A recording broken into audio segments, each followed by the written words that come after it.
Нюрка, кучер, кормить буду. Victor Yudin is one small man with 5 very big problems. In the backyard of his ramshackle home live a family of Siberian tigers. Скорее, скорее, скорее. Кучерята. Кормить буду, кучерята. Kucha, Nyurka and their 3 cubs are among the hungriest predators on the planet. Кучеренок. Victor has almost no money to care for them. In fact, he can barely feed himself. Скорее, скорее. Молодец. But every day Victor struggles on to save some of Russia's last wild tigers.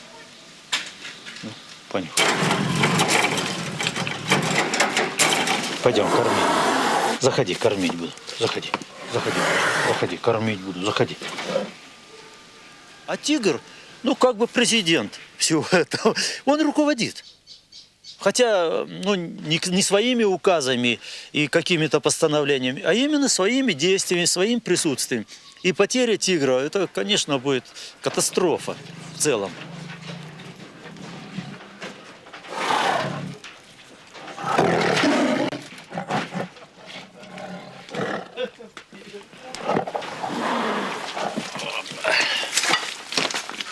Victor's one of Russia's foremost biological scientists and came here to the town of Spassk to study animals for a scientific institute.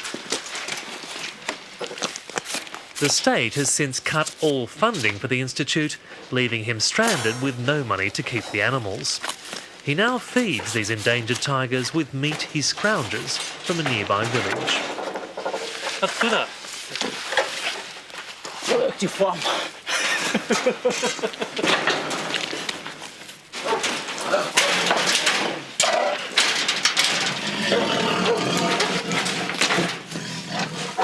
Inside the 5-hectare enclosure is an alarm to stop the tigers getting out. But the alarm wire on the outside is to stop humans getting in. Kucha's fur alone will be worth about $5,000, but much more valuable is his body parts, particularly the bones, which can be ground up and sold in China as an aphrodisiac. What you may see as a magnificent animal, a poacher sees as a bag of money.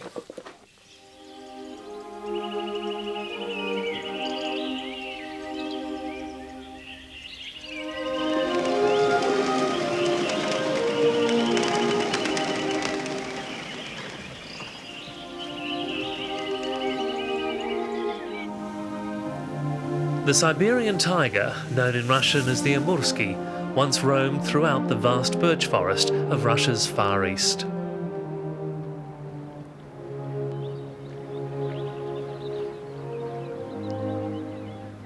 It's an area of quite extraordinary beauty, but for decades it was locked up. The border with China and North Korea and the coastline along the Sea of Japan made it a tightly restricted strategic area, and, almost inadvertently, a haven for wildlife. But in the late 80s, Perestroika opened the area to trade and logging. When the Soviet state collapsed, much of the tiger's protection collapsed as well.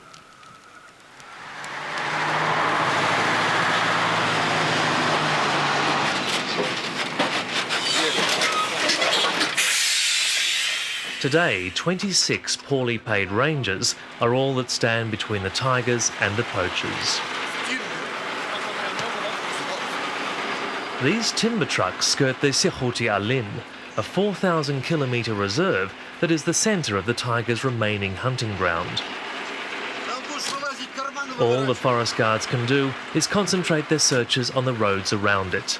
The poachers, like the tigers, could be anywhere inside it.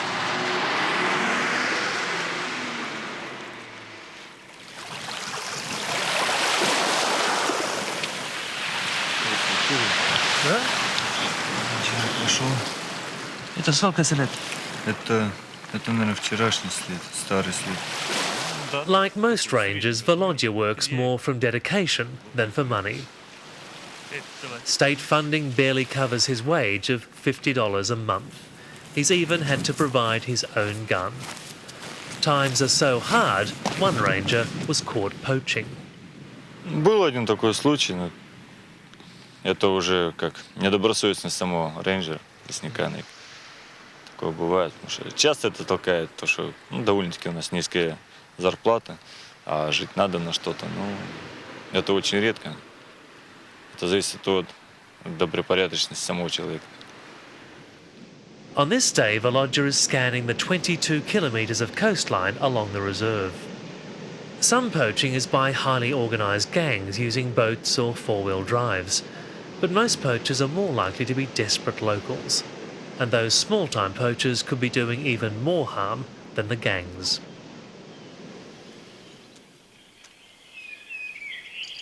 Tigers depend on smaller animals for food, but so many of their prey are being hunted, the tigers are literally starving. To Volodya's frustration, the local courts don't even treat this poaching as a crime. Если бы выполнялись все законы, как оно по закону, оно было бы довольно-таки серьезно. А так, как вам сказать, зачастую бывает некоторым браконьерам выгоднее. Все-таки с браконьеришь, если попадет, ну заплатит, но там штраф, но при этом он останется с выгодой для себя.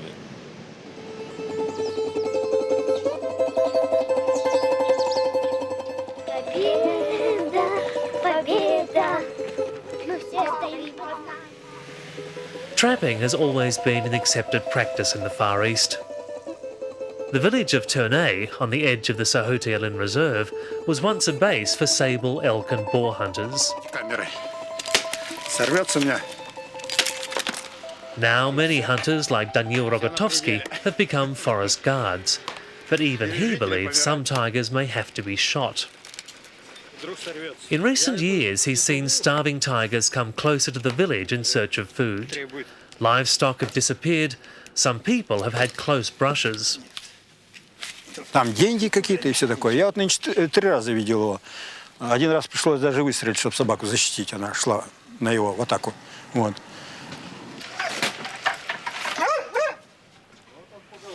He believes the forest can no longer support the tiger population, and they may have to be culled.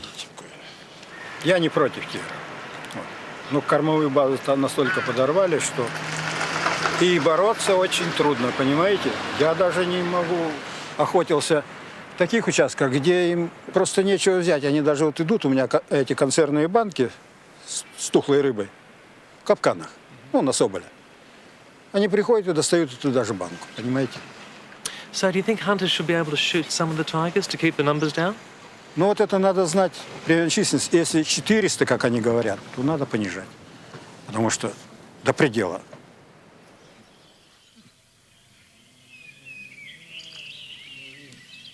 No one's certain how many tigers are still left in Russia.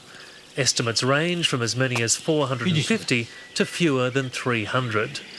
But scientists studying the tigers here are horrified at suggestions any should be killed. It's an incredibly special animal. I've worked on several different species, and no species has affected me emotionally as the way tigers do. And being a scientist, they're not supposed to affect me emotionally, but I can't help that.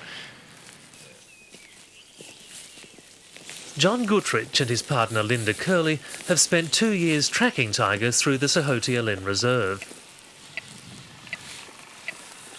So what I'm doing here is, this is a directional antenna. You can see as I move it to the side, the signal fades out. The beep comes from special transmitters fitted to 11 tigers that were captured and collared. So which direction is she from here?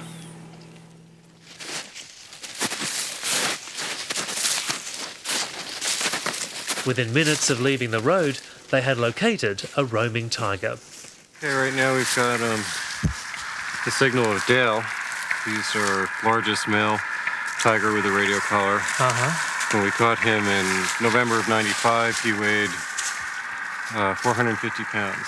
Right. And we caught him just about 1.5 kilometers up this drainage. So he's back up in that area somewhere. We're going to walk in and see if we can get a little closer and get a decent location on him. Yeah, what happens if you actually come across a tiger? Well, it's very rare. And Tracking a tiger can be an unnerving experience. Most locals say you never see one until it's too late. Not surprisingly, John and Linda try to stay at least 300 metres from the animal they're tracking. The closest encounter on this walk was with tiger urine. So what is it? This is a mark tree. Tigers come along and sprayed urine right in this area here, and it's also rubbed it. You can see there's 2 hairs right there. And they mark to advertise their presence within their territory. So this smells fairly strong. It's probably fairly recently marked. So how close could a tiger be to here then? How close could one be? Yeah. 10 meters. John and Linda are funded by a private wildlife institute based at the University of Idaho. Their aim is to find how big a habitat and how broad a food base the tigers need to survive. According to their research, an adult male can claim a hunting ground of 1,000 square kilometres. And that means poachers aren't the only dangers tigers face. The other is loggers. You know, the offers that are going to start coming in from foreign timber interests are going to be awful tempting, I think, particularly for local administrations. Yeah. And that could lead to even more loss of tigers than Right, right. More loss of habitat and more loss of tigers. For now, John and Linda are optimistic about the tigers' chances. They believe the work of scientists is persuading authorities to think seriously about conservation. There's lots of land there. All we need to do is get the appropriate land management scheme in place and the appropriate areas protected as Zapovedniks, national parks, Sikhote-Alin, what have you. And I think that tigers can be here forever.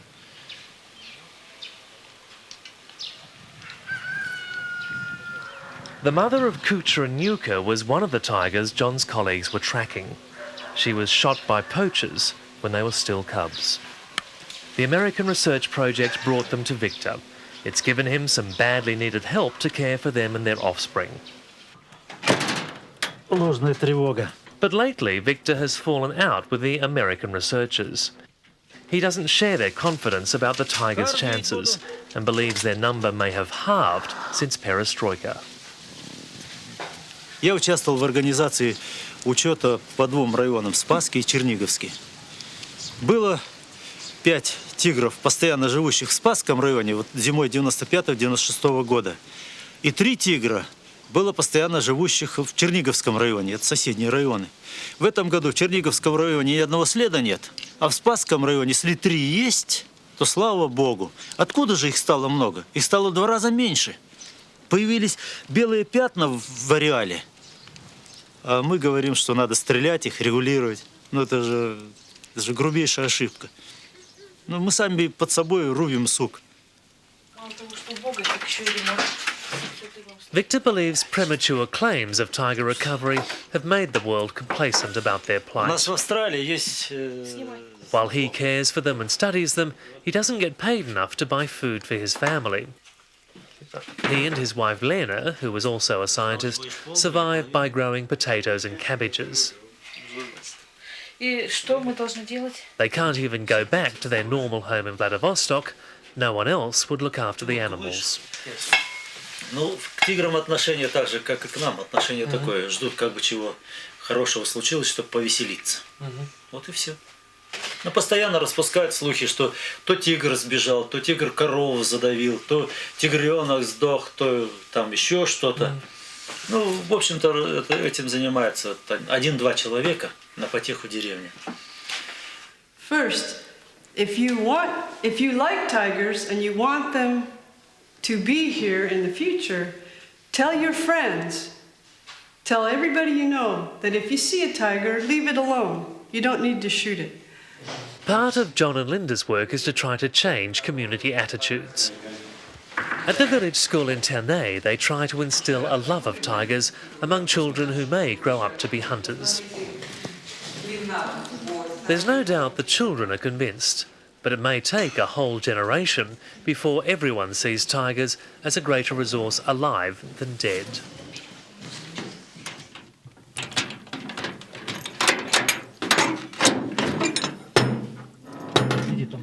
Victor doesn't know how much longer he can struggle to look after the tigers. At night he sleeps in a shed to guard against poachers. Ну, тигр очень хорошая приманка для недобрых людей. Ну а здесь тем более, чего ж не убить-то тигра, который находится фактически в состоянии несвободы. Have you had to use your gun? Да, приходилось. Ночью. Когда? Кто-то пришел ночью с обратной стороны вольера.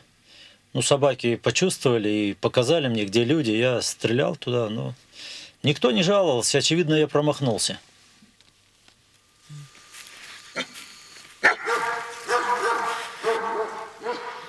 The Siberian tiger is one of the world's most powerful creatures. But like Victor's existence, the tiger's is also precarious.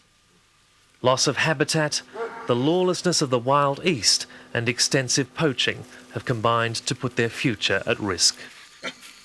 And to people like Victor, the disappearance of the wild Amursky wouldn't just be a loss for Russians, but a tragedy for every one of us.